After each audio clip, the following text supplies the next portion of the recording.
The Kremlin is the largest fortress in Europe. Not only it's the largest medieval fortress in Russia, it's also the biggest active fortress in the whole of Europe. Sure, there has been bigger constructions of this kind, but the Kremlin is the only one that's still being used. The Kremlin walls used to be white. The Kremlin walls got their red brick look late in the 19th century. Until then, the walls had been painted white to preserve the bricks. To see the white Kremlin, look for works by the 18th or 19th century painters, like Pyotr Vereshchagin or Alexei Savrasov. Red square has nothing to do with the color red. The name comes from the old Russian word krasny, meaning beautiful, and is in no way related to the color of buildings, which, as we now know, used to be white until late in the 19th century. The Kremlin stars used to be eagles in the days of Tsarist Russia. The 4 Kremlin towers were topped with 2-headed eagles, which had been a Russian coat of arms since the 15th century.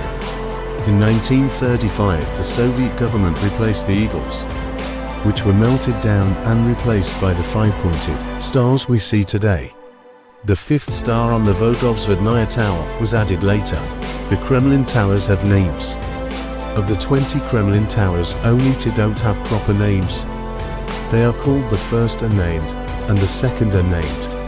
The tallest one is the 80-meter, 262 feet high Troitskaya Tower, while the most recognizable is Spasskaya, aka the Kremlin Clock Tower. The Kremlin is densely built up. Behind the 2 to 3.5 meter long 7,332 feet Kremlin walls, there are 5 squares and 18 buildings. With Spasskaya Tower, Ivan the Great Bell Tower, Domitian Cathedral, Troitskaya Tower and the Terem Palace being the most popular. The Kremlin survived WWI almost intact. During WWI, the Kremlin was elaborately camouflaged to look like a residential building block. The church domes and famous green towers were painted grey and brown respectively. Fake doors and windows were painted on the Kremlin walls, and the red square was encumbered with wooden constructions. It didn't suffer much damage. Even though Moscow was heavily bombarded in 1941-42, the Kremlin is in the Guinness Book of Records. Moscow Kremlin is where you can see the world's largest bell and the world's largest cannon. The 6.14 meter, 20 feet tall Tsar bell was made in 1735, broke during metal casting and never rang. The Tsar cannon, weighing 39.312 tons, was cast in 1586 and has never been used in a war.